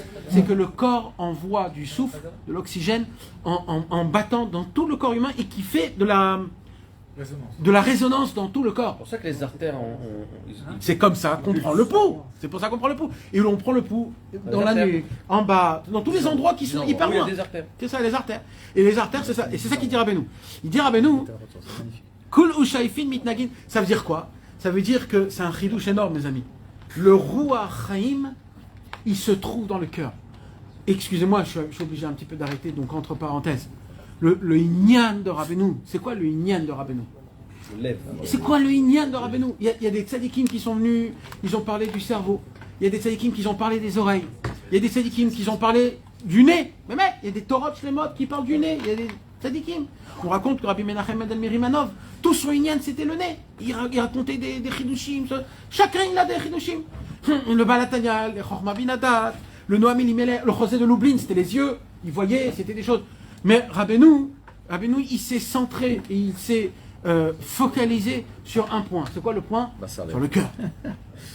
Il a dit, Venatati, lachem, lev, bassar. Je veux vous donner un cœur de chair. Pourquoi d'après le cœur? Pas parce que Stam, le cœur, c'est le cœur. C'est parce que Rabbeinu, il dit, parce que le Ruach Haïm, c'est la vitalité là-bas. Et je ne vous ai pas dit quelque chose qui est très important. On a la possibilité, mes amis, d'être dans un corps humain, avec une neshama, en bonne santé, et ne pas vivre. Comment c'est possible? Comment c'est possible? Mais je parle physiquement. Quand un enfant est né, il est vivant. T'as craqué ou quoi? En vie? Non, il n'est pas en vie. Il ne respire pas. Un enfant, il ne respire pas. Qu'est-ce qu'il faut faire pour respirer? Comment il va vivre? Il faut l'obliger à respirer. Il faut lui dire à l'enfant, si toi, tu n'es pas Mosher, le roi Chaim, tu ne peux pas vivre. C'est toi, c'est l'être humain qui doit dire à Hachem, Hachem, encore 1 seconde, je meurs. Souffle dans moi. Elohai neshama shenata tabi. Teora i. Ata berata. Ata yetzarta. Ata nafartabi. C'est-à-dire quoi Ata nafartabi? Tu nous as insufflé. Est-ce que Hachem il m'a soufflé en moi? Hachem il a soufflé dans Adam Arishon? Pas en moi. Là on dit Ata nafartabi. Oui, à moi. Parce que au moment où quand tu étais né, tu avais une neshama, tu avais un corps, tu avais tout ce qu'il fallait, et quand bien même Tu devais mourir dans les secondes qui venaient. Mais le fait que tu as crié, comment on a reçu le souffle? Comment on fait? Qu'est-ce qu'on fait? On lui donne une patte. Pourquoi? Parce qu'il crie. C'est quoi le cri? C'est le gémissement. C'est ce que Rabbeinu il a dit ici dans la Torah Chet. Rabbeinu il a dit Inei yakar gnuchem shekorim krert. C'est le krert. C'est-à-dire l'enfant, pour commencer à vivre, il commence à vivre en faisant un soupir. Et comment le Rav Besançon il a dit ça dans sa manière? Il a dit Hachem a voulu créer le monde. Alors qu'est-ce qu'il a fait? Il a soupiré. Ben oui. Et en soupirant, il a créé le monde. Parce que tout ce qui est manquant est dans le soupir. Si le soupir, c'est le souffle de vie, donc comment il a donné vie au monde? En soupirant. Comment je nais, moi, nous tous? En soupirant. La première chose qu'on fait quand on est enfant, c'est le soupir, mes amis. C'est le soupir. C'est pas stam. C'est pas stam. Et qu'est-ce qui se passe, mes amis, quand quelqu'un il meurt? Je sais pas si vous avez vu. Dernier souffle, on dit. Dernier souffle. On voit pas ça chez tout le monde parce que chacun il a une mort comme d'après sa vie qu'il a vécu. Mais si vous avez vu des tzadikim qui, Chasvé Shalom, ils partent de ce monde-ci, c'est une façon de mourir comme un soupir. C'est la neshama, elle sort à travers la bouche. C'est comme... C'est fini. Donc tout commence et tout par la bouche. Donc le soupir, c'est pas encore stam une Torah chassidite. C'est un ikar et un yesod. Il dit Rabbeinu, le soupir, il vient d'où? Il vient du cœur. Le cœur, c'est quoi, mes amis? C'est le ruach. C'est là où il y a le ruach haïm, le souffle de vie. Le souffle de vie, il vient d'où? Il vient de la Torah. C'est qui nous donne? C'est le tzaddik. Non, le tzaddik, il est attaché à la tfila, à David Ameler, à une harpe qui avait 5 cordes. Les 5 cordes, c'est la Hamisha Chumshe Torah. Et c'est quoi qui maintient la harpe de David Ameler? C'est quoi qui maintient la harpe de David Ameler? C'est le vent du nord. Que le vent du nord, c'est le vent manquant. Parce que Tzafon, écrit dans la Torah... Ça veut dire quoi, ça le maintient? Quoi? Ça veut dire quoi, ça le maintient? De quoi ça le maintient? Ça veut dire que ce qui maintient l'arbre, c'est le vent. Ce qui maintient... Non, pas ce qui maintient l'arbre. Ce qui maintient la musique qui sort de l'arbre à Hatzot, c'est le vent. C'est le vent qui fait réveiller. On voit tout dans la Torah, à chaque fois qu'elle dit nord, c'est un manque. Normalement, à chaque fois qu'il y a écrit Tzafon, il manque le vav. Oui, mais non, mais ça veut dire que ce qu'il a parlé, il y a un manque dedans? Non, ça fait montrer que ce vent-là, il vient pour compléter les manques. Parce qu'on a expliqué que... Ah, mais ça veut pas dire qu'à chaque fois qu'il y a écrit Tzafon, c'est un manque là-bas. Non. Genre Tzafon, Zahaviaté, il n'y a rien à voir avec un manque, par exemple. Si. Il y a écrit toutes les guerres vont commencer dans le Tzafon. Mitzafon, Zahaviaté. Aussi, il y a une explication. Il faudrait voir comment on commence à expliquer. Mais de base, le nord... c'est le symbole du manque. Attends, il y a un truc que je comprends pas. De base. Si c'est manquant, comment ça peut combler un manque? Comment quelque chose de manquant, il comble le manque? C'est pas manquant. Non. C'est le symbole du manque. C'est pour ça qu'ici, il y a 2 psukim. En vérité, il y a 2 psukim. Je ne voulais pas rentrer dans ça parce que je ne voulais pas trop... Mais là, il y a une très grande question. Si vous voyez, Rabbeinu dit Kitzafon chaser, vachisaron ou badev, comme shekatu, et là, Rabbeinu dit Vaïten lecha mishalot lipra, et là, Rabbeinu continue Yemale Hashem mishalotera. D'après le klal de Reb Avon Bereb Nachman, des 18 klalim du Likutei Moharan, Rabbeinu ne rapporte pas un pasouk stam. S'il a amené ici 2 psukim, c'est qu'il y a ici une... Et pourquoi il a amené? Il n'y a pas d'explication. Pourquoi il a amené 2 psukim? Ça me suffit qu'il y a écrit Viten echa mishalot libecha. J'apprends la mishala, elle est où dans le cœur? Yemale Hashem mishalotera. Alors là, il y en a qui disent comme ça qu'on explique d'après le mot Yemale. Yemale, ça veut dire remplir un manque. Là, il n'y a pas écrit remplir dans le Vaïten echa mishalot libecha. Donc on apprend d'un que le manque il est dans le cœur, et on apprend de l'autre qu'on peut remplir ce manque. Mais Rabbi Avraham ben Nachman, il explique qu'en vérité, il y a une grande question. C'est que d'un côté, on voit que le roi Tzafon, c'est manquant, et d'un autre côté, on voit que le roi Tzafon, ça comble les manques. Alors, comment on explique ça? Alors, Rabbi Avraham ben Nachman, il fait un seder. Dans la Torah normale, le roi Tzafon, il est manquant. Rabbeinu, il a pris le roi Tzafon, pas comme étant un manque, mais comme étant un comble manque. Un comble manque. Combler le manque. Et ça, c'est un chidouche que Rabbeinu, il a voulu interpréter ce que dans la Torah on interprète en tant que manque. Rabbeinu dit non, ça comble les manques. Mais lui, c'est pas un manquant. Lui, il comble les manques. Il y avait quelque chose qui manquait, ça le remplit. Qui a ruach ou balev, car le souffle il est dans le cœur. Va chisaron. Donc là, il explique. Alors écoutez bien, mes amis, comment ça fonctionne. Là c'est très mathématique. Rabbeinu, il explique mathématique comment ça fonctionne. Achisaron, c'est où istalkut aruach shemekomo balev. Alors là, on a posé une question, on a dit d'où vient la sensation du manque. D'où vient la sensation du manque? Il dit Rabbeinu, quand il manque du souffle de vie dans le cœur humain, tout de suite, le cœur interprète ça comme un manque. Quand il manque de l'oxygène dans le cœur humain, alors automatiquement, je ressens un manque.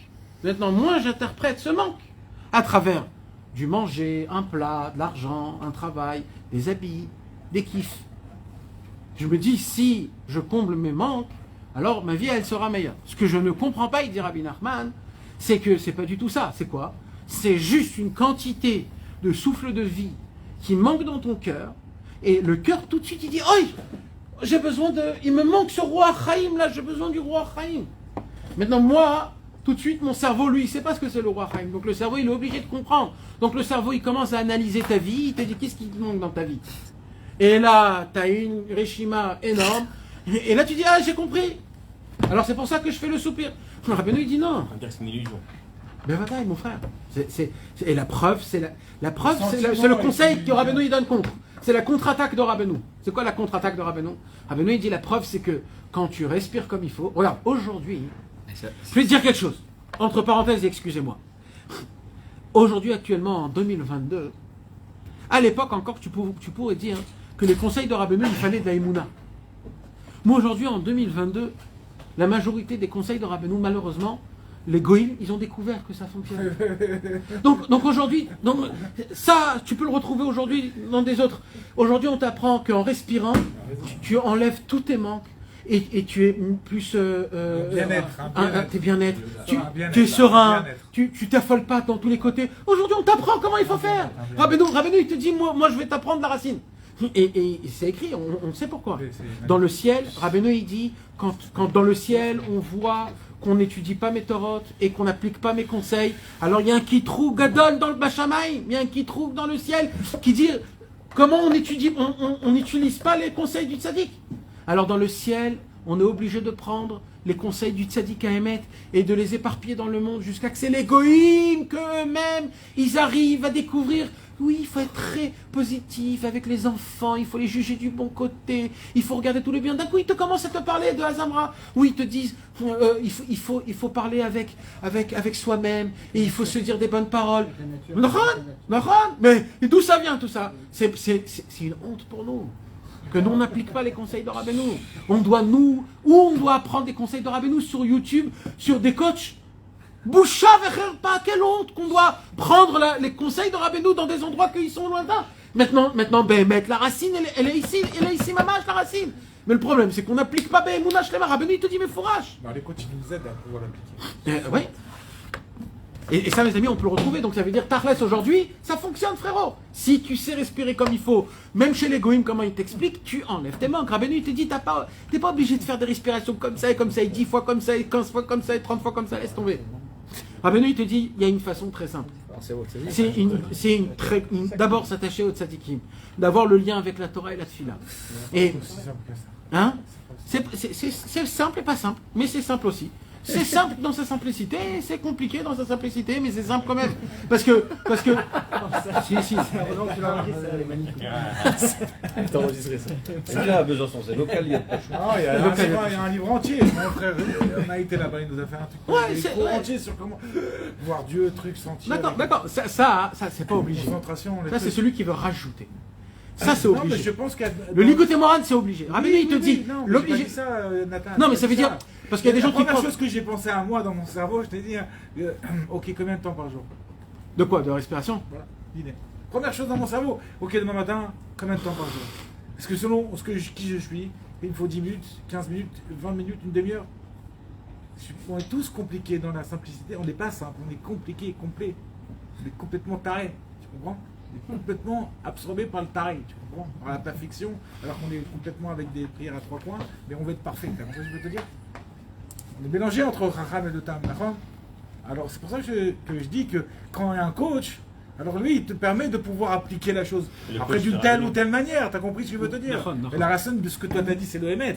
C'est pas possible, ça fait un mois, ça fait des mois et des mois que j'aurais bien voulu faire des trucs, mais c'est écrit, Rabbeinu nous le dit depuis tout le temps, t'as compris? Alors la première chose qu'il faut faire, avant les respirations, parce qu'il y a des gens qui font des respirations, et les respirations directes, ça ne fonctionne pas, voilà, sachez-le. Ça ne fonctionne pas. Ça veut dire qu'il y a un processus avant les respirations. Il y a un processus qui est très important. Le processus avant la respiration, c'est de faire sortir la saleté que tu as dans ton corps. La toxine, exactement. Tout ce qui est toxique. Parce qu'on a des quantités énormes de respiration mauvaise. Et ça, c'est avant de respirer. Parce que quand tu respires sur ça, c'est pourri. Et comment on enlève ça? Soupirer. Le soupir. Le soupir, c'est une grande respiration qui descend. C'est un lavage. Et de respirer en gonflant le ventre. Parce que le ikar des problèmes matériellement et spirituels est dans le ventre. Comme c'est écrit, Beten, Rechaim, Tersa. C'est les Rechaim qui sentent le chisaron dans le ventre. Alors c'est d'abord de respirer. Et de sortir un oi. Quand tu sors le oi, c'est tout le mal qui sort. Oi! C'est de ressentir toute ton âme qui sort. Oi! Mamache, de ressentir que tout sort. Quand tu sors ça plusieurs fois, il faut le faire plusieurs fois. Bah, une fois ça suffit pas, mes amis. Les mecs, mes amis. C'est ça, Ranana, il t'appelle. Non, mais il faut le faire dans la forêt. Il faut le faire dans la... Le Baal Shem Tov, il dit. Le Baal Shem Tov, il dit, il faut soupirer sous le mikvé. Il faut crier sous le mikvé, il dit Baal Shem Tov. Sous le mikvé, c'est une puissance énorme de crier de toutes ses forces. Parce que quand tu cries sous le mikvé, c'est quand le bébé, parce que vous savez, quand on rentre dans le mikvé, on ressemble quand on est dans le ventre de notre maman. Dans le ventre de notre maman, on est aussi dans de l'eau. Et quand on sort de notre maman, ça s'appelle une leda, c'est comme une naissance. Quand, la kavana qu'on doit avoir quand on va au mikvé, c'est quoi? C'est de rentrer dans l'eau en enlevant toute l'air qu'on a. On enlève toute l'air qu'on a d'une manière que tu sens qu'il n'y a plus rien. Et dès que tu sens qu'il n'y a plus rien, tu rentres dans l'eau. À ce moment-là même, il se passe quelque chose de très fort. C'est quoi? Tu es à 2 doigts de mourir. Ta neshama, elle est en train de sortir. Donc là, dans le ciel, on te prépare une nouvelle neshama et un souffle de vie. Et plus tu restes longtemps dans l'eau, plus cette neshama, elle est là. Et quand tu sors du mikvé, c'est comme tu nais, et là tu fais ce qu'il fait le bébé. Tu reçois une nouvelle neshama, une itrachut gmoura. Mais tu peux pas le crier si t'as plus d'air dans les poumons. Nahon, c'est pour cela qu'il faudrait crier peut-être avant que tu fasses ça. Avant de rentrer dans l'eau. Non, quand tu es dans l'eau, mais avant de faire ce que je viens de dire. Mais pourquoi tu dis qu'il faut expirer avant de rentrer dans l'eau? Il faut rentrer et expirer tout dans l'eau. Tu remontes, tu enlèves toute l'air, tu peux aussi. Tu peux aussi. Mais l'essentiel, c'est de tout rentrer et de sortir au dernier moment. Tu peux pas lâcher toute l'air que t'as en criant dans le milieu de... Oui, tu peux.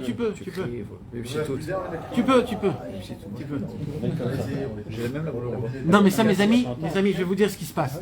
Vous allez voir que quand un homme il fait plusieurs fois des soupirs, mes amis, qu'est-ce qui se passe quand on fait des soupirs? Je vous ai dit déjà, mes amis, on a des choumanim, je ne sais pas comment on dit ça en français. On a des graisses qui est dans tout notre corps. D'accord? On a des graisses qu'il y a dans... Pour toi, c'est le coach, la graisse, le machin. C'est que pour toi. Non, mais lui, c'est pas le coach. Comme il a pas de graisse. C'est un coach.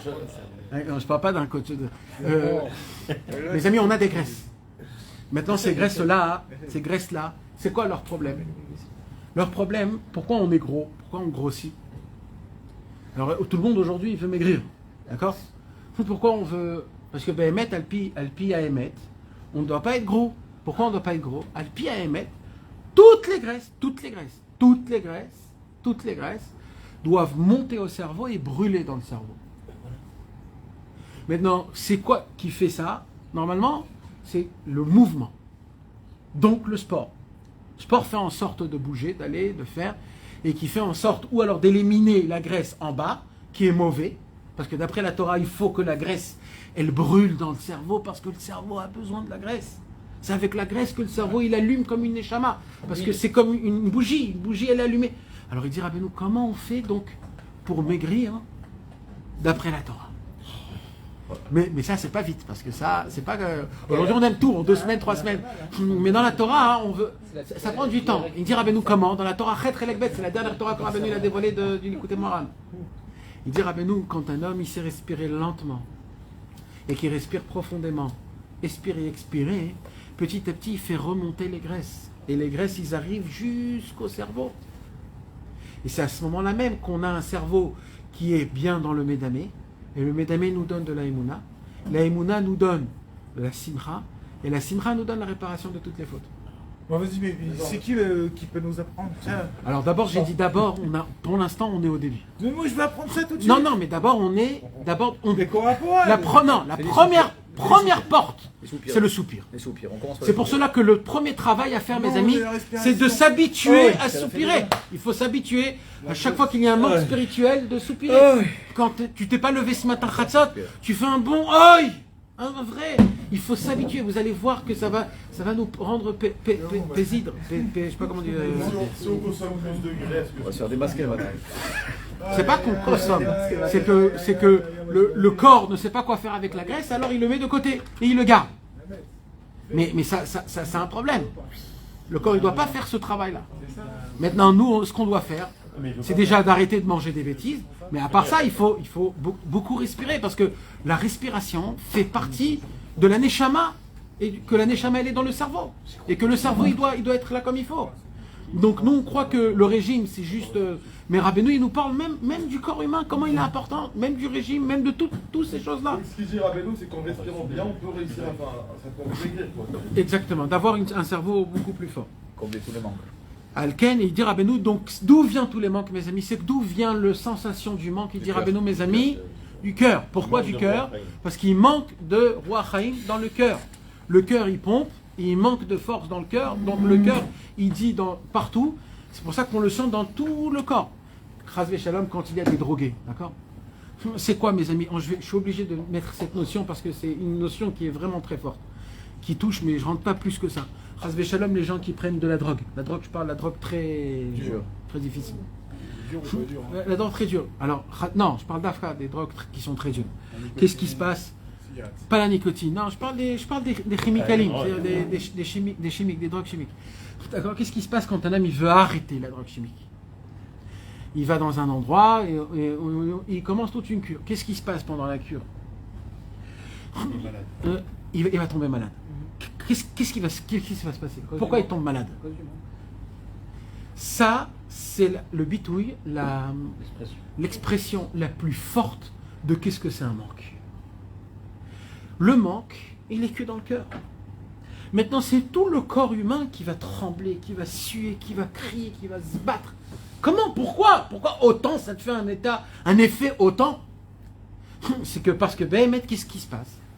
Comme malheureusement, c'est quoi la drogue qui est chimique? C'est tu changes un roi Chaim. C'est quoi l'inverse du roi Chaim? Rabbeinu, il a dit? Non, roi Sahara. C'est pas Bavet. Normalement, ça devrait être roi Mavet. Mais apparemment, non. C'est quoi l'inverse du souffle de vie? C'est une tempête. La tempête, c'est pire que la mort. Le vent d'une tempête. Qu'est-ce qui se passe quand un monsieur, quand il arrête de prendre la chimique? Qu'est-ce qui se passe? Il est en tempête. Tout son corps est en tempête. Il n'a pas de isoun. Pourquoi? Parce qu'il lui manque du roi Chaim. Le sang, il envoie la tempête.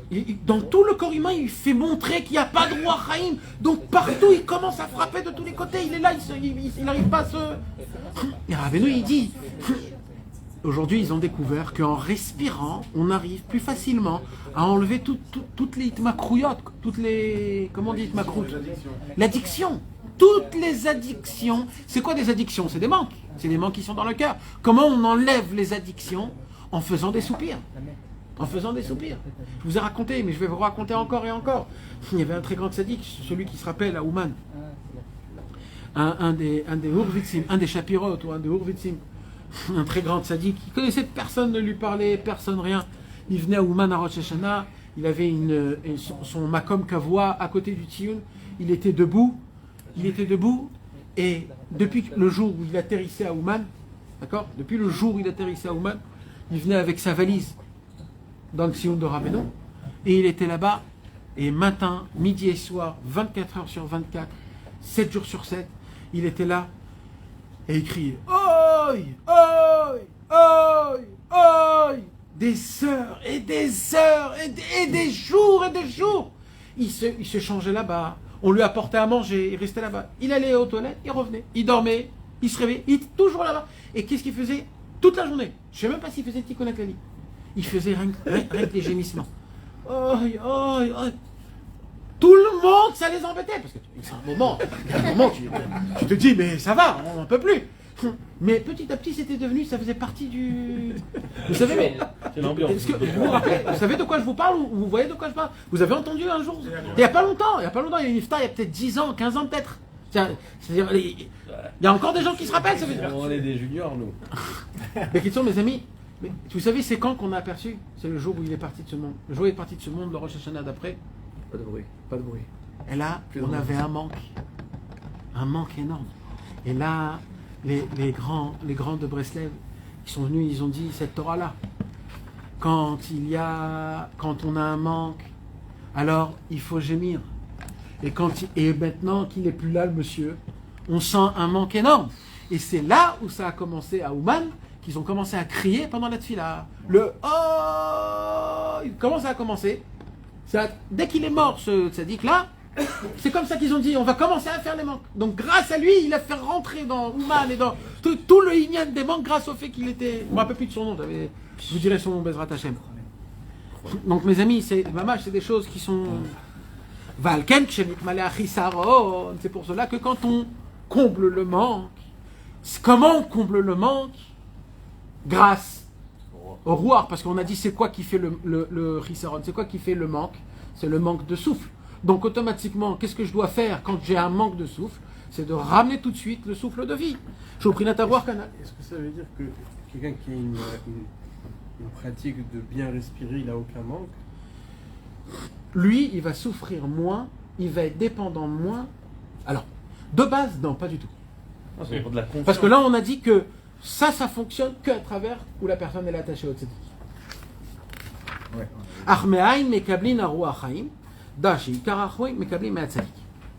Donc, quand une personne elle respire mieux comme il faut, il a une opportunité. C'est quoi? Un avantage.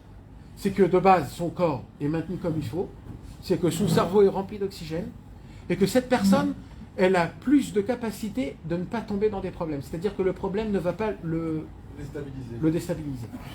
Ça, c'est ça qui fait la respiration, et bien sûr toutes les autres choses. Mais celui qui arrive, on va faire ça très simple. Celui qui sait bien respirer, il est comblé matériellement d'une certaine façon. Celui qui sait bien respirer à travers Rabbeinu, quand il est attaché au tzaddik, alors il est maintenu matériellement et spirituellement d'une manière qu'il est comblé tous ses manques mamash.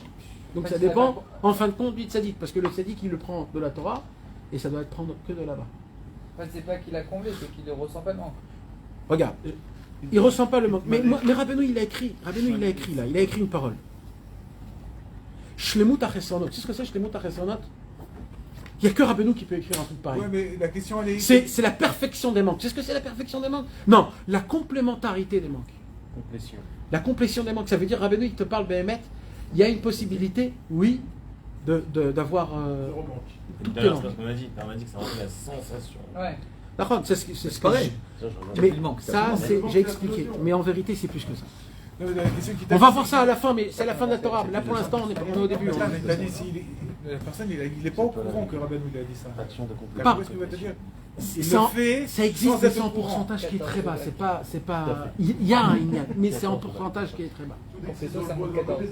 Tout le Inyan, c'est d'abord l'attachement au tzaddik.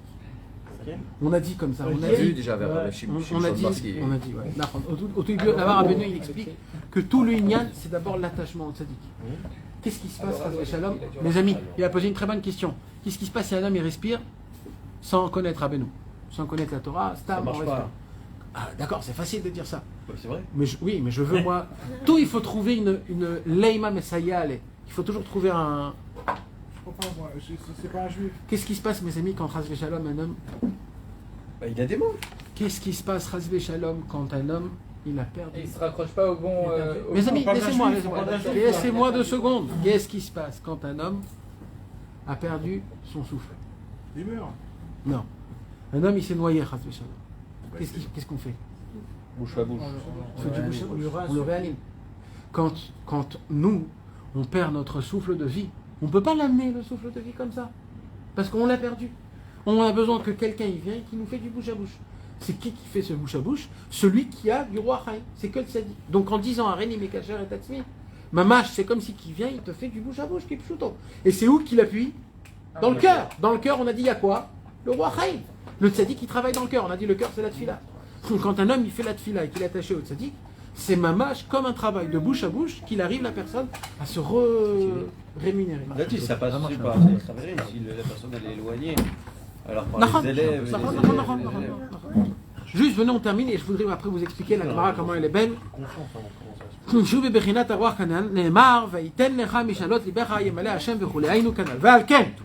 C'est pour cela, Israël, c'est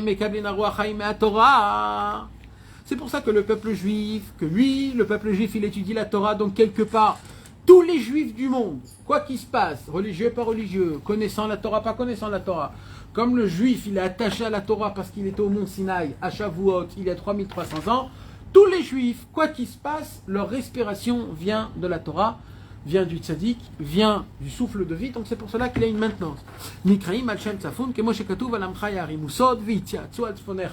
Et le peuple juif lui-même, il est appelé Tsafoun. Lui-même, le peuple juif, il est appelé Tsafoun. Comment? Parce qu'il y a un passage qui est écrit dans le Tehillim, Al Amecha Ya'arimu Sod Vitiatsu Atzfonecha. Il y a écrit que Chas v'Shalom, quand il y aura dans le monde futur des combats contre le peuple juif, où les peuples ils vont venir contre le peuple juif, alors avant de faire un combat, ils vont être mitiès, ils vont se conseiller comme Balak et Bilam, ils vont se conseiller comment combattre. Et ils vont conseiller sur le peuple juif. Comment les Tehillim, ils disent sur le peuple juif? Sur le Tzafon. Ils vont parler sur le Tzafon, sur le nord. Ça veut dire que le nord, c'est le peuple juif. Ça veut dire, et pourquoi? Parce que le peuple juif, lui, tout son inyan à lui, c'est quoi? C'est qu'à chaque fois qu'il a un manque, il attire, il comble ses manques grâce au roi artsphonite, qui est la Torah, qui est la Tfila, qui est tout ce qu'on vient d'expliquer. Hachem aussi, c'est Tzafon, il est caché Hachem. Hachem, il est caché. Hachem, il est moustar. Il n'est pas Tsafoun, il est moustar. C'est une autre chose. C'est des autres choses différentes. Alors maintenant, mes amis, permettez-moi, Bezrat Hachem, de reprendre la Gemara et d'expliquer cette Gemara à travers tout ce qu'on vient d'étudier. D'accord? On a étudié quoi, mes amis? On a étudié que David Ameler, il mettait son harpe. Il mettait son harpe à la fenêtre. Il y avait un souffle du nord qui soufflait, qui le levait à Chatzot. Et le lendemain matin, les Béné Israël venaient poser des questions sur la Parnassa. Comment faire la Parnassa? Et ils se levaient tous. Alors maintenant, on va expliquer cette Gemara à travers Abenu. Vous êtes avec moi, les gars? Il faut tenir la tête. Venez, un tikkun de Hirurim. Venez, on se renforce dans la Yitraxu. D'accord? D'après Rabbeinu, l'harpe de David Ameler, c'est le cœur de David Ameler. Quand David Ameler mettait l'harpe sous la fenêtre, c'est qu'il mettait son cœur à travers la Torah pour attendre que le roi artsphonite, que le vent du nord va souffler sur l'harpe pour faire une mélodie. Mais quand David Ameler sentait qu'il avait un manque dans son cœur, il mettait ce manque devant la fenêtre. La fenêtre, c'est quoi? On a dit Sohar ta'aseh la teva, Torah kuf yud bet. C'est quoi? C'est la prière. La prière, c'est quoi? C'est la harpe avec 5. Il le mettait, il attendait le roi Artsafon. C'est qui le roi Artsafon? On a dit, c'est le tzaddik. Le tzaddik qui est du niveau de la Torah. C'était qui à son époque? C'était Moshe Rabbeinu. Moshe Rabbeinu, il a donné la Torah. Chamisha Chomshe Torah. Lui, il a créé son harpe qui faisait 5, comme la Chamisha Chomshe Torah. Et quand il mettait, il attendait. Et c'était quand que le souffle de Moshe Rabbeinu, de la Torah, soufflait dans la harpe, c'est-à-dire dans le cœur de David Ameler, c'était à Chatzot Laïla. Parce que Chatzot, c'est le jour là où on brise. Quand on brise, on est manquant. Dans ce monde-ci, il faut savoir que, malheureusement, rien n'est parfait. Alors, au moment où David Ameler, il se levait à Chatzot, qu'est-ce qu'on fait à Chatzot? C'est là où on pleure, on gémit. Naron, comme ça, il y a écrit. Donc, après que David Ameler, il a ressenti des sensations de manque dans son cœur, qui est l'harpe, et qu'il a mis dans la fenêtre, et qu'il y a eu le vent du nord qui a soufflé sur lui, c'est le vent du tzaddik. Donc le vent du tzaddik a comblé ses manques. Donc à ce moment-là même, David Améler se réveille à Chatzot, et qu'est-ce qu'il fait en se levant à Chatzot? Il gémit, il fait une anacha, il soupire. Parce que maintenant, il a la possibilité de soupirer. Quand il soupire, il comble tous ses manques. Maintenant, ça continue. Et c'est ça la raison pour laquelle le lendemain matin, les Bnei Israël, ils vont venir avec leurs manques. Parce qu'ils voient que David Améler a comblé tous ses manques en soupirant. Alors tous les Bnei Israël, eux, ils ont des manques de Parnassa surtout. Alors tous les Bnei Israël, ils vont chez David, ils disent, David, on n'a pas de Parnassa. Ils viennent parce qu'ils ont des manques. Alors David, il dit, il fallait se lever à Chatzot pour gémir, les gars. Il fallait se lever à Chatzot. Pourquoi vous ne vous êtes pas levé à Chatzot? Vous avez des manques parce que vous vous êtes levé ce matin.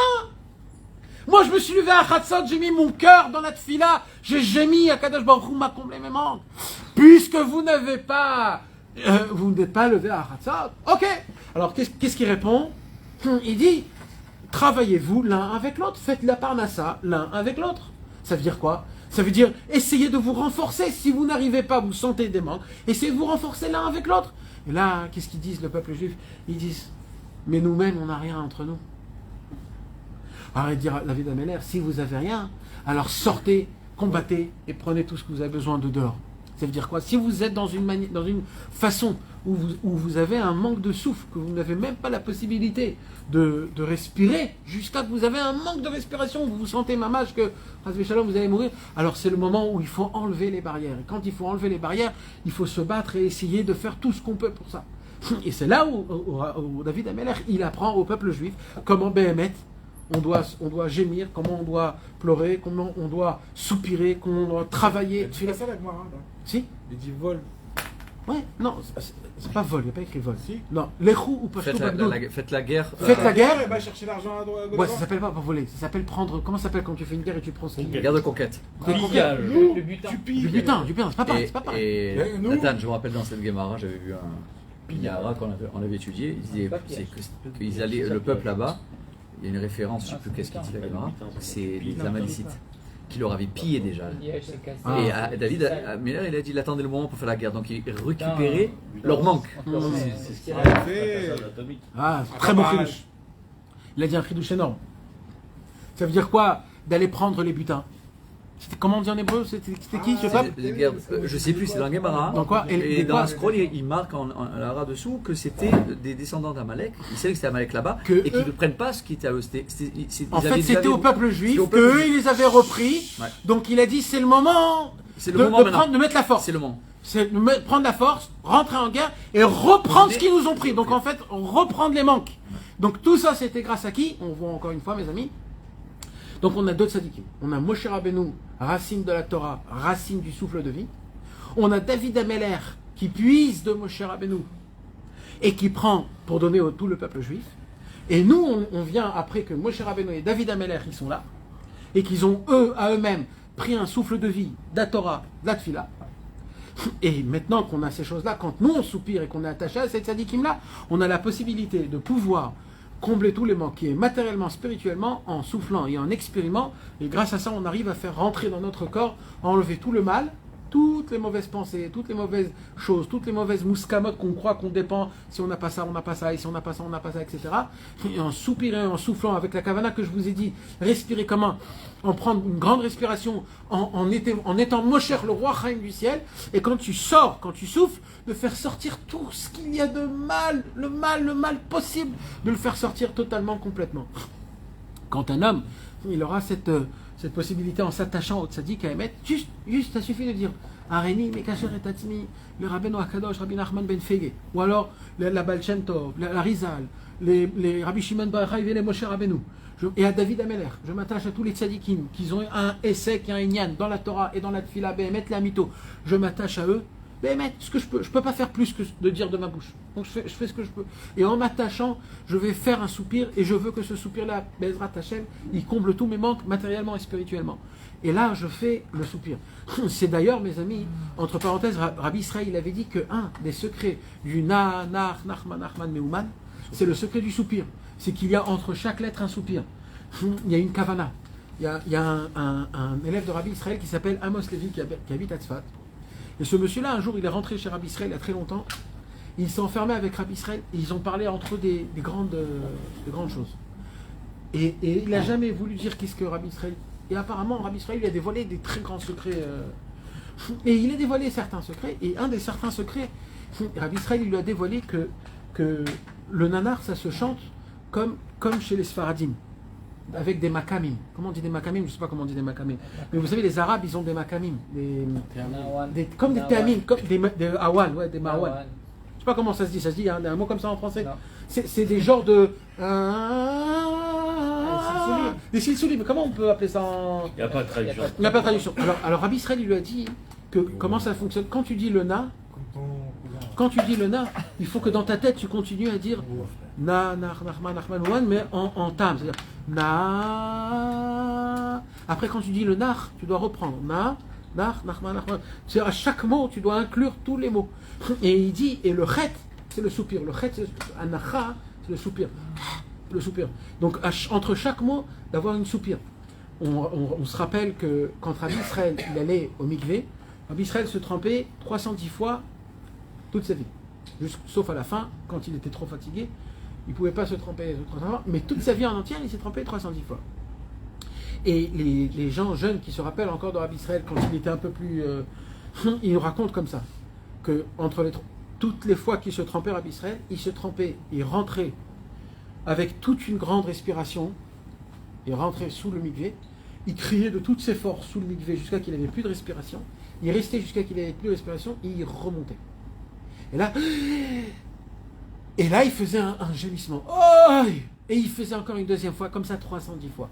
Ça le prenait à peu près entre 4h30 et 5h, toute une nuit à se tremper au mikvé, toutes les nuits, tout le temps, comme ça, tout le temps. Des gémissements et des gémissements et des gémissements. Ces gémissements, mes amis, c'est du roi Chaim. C'est pas pour rien que Rabbi Israël est mort à 107 ans et qu'il a révolutionné le monde à la fin de sa vie et qu'il n'arrêtait pas de rigoler. Et il était tout le temps, il sentait rien de tout ce qui lui arrivait. C'était mamage parce qu'il était Mekayem chez tout. Que tous les manques qui sont comblés à travers le roi Chaim, à travers le soupir qu'un homme il doit faire. D'être mezalzel dans le soupir, mes amis, c'est être mezalzel dans la emunat rachamim. Donc il faut se renforcer et prendre ça en considération que c'est quelque chose d'important et de commencer au moins de temps en temps, mes amis, de faire dans la journée un vrai soupir comme il faut dans le mikvé ou dans la forêt ou sous ta couette, dans ton lit. Chacun là où il peut faire Bezrat Hashem. En fait, je crois que le makam, c'est des familles de mélodies. Ouais. C'est des familles de mélodies qui sont arabes. Il y a plusieurs sortes de makamim. Ouais. C'est les J'ai bakashot. entendu Rabbi Israël faire cet amim-là en disant nana. Non. Se cacher. Mais apparemment, je sais pas comment. Il dit comme ça. Maintenant, je sais pas. Voilà, mes amis. Que Akadosh Baruch Hu nous aide. On est mamash pendant la période des 3 semaines. La période des 3 semaines, c'est mamash la période où il faut beaucoup faire des soupirs. C'est c'est mamash le oi sur oi li al galut ashrina, oi li al tsar bet avot akdoshim, oi li al tsar ashrina akdosha, oi li al khurban bet hamikdash. C'est mamash le inyan de faire le tikkun chatzot. N'oubliez pas de faire tikkun chatzot le jour. On a la possibilité que Rachel, dès 1h30 jusqu'à Mincha, c'est une mitzvah de faire tikkun chatzot. C'est très important. Si on ne le fait pas la nuit, alors de le rater la journée, c'est mamage dommage. Que tikkun Rachel. Shem Yazor. Même si on fait la nuit, aucun rapport. C'est aucun rapport l'un de l'autre. La nuit, on fait Rachel et Léa et ça, pour ceux qui sont le minad. Chacun il fait comme son minad, Bezrat Hashem. Que Dieu vous bénisse tout le monde, Bezrat Hashem.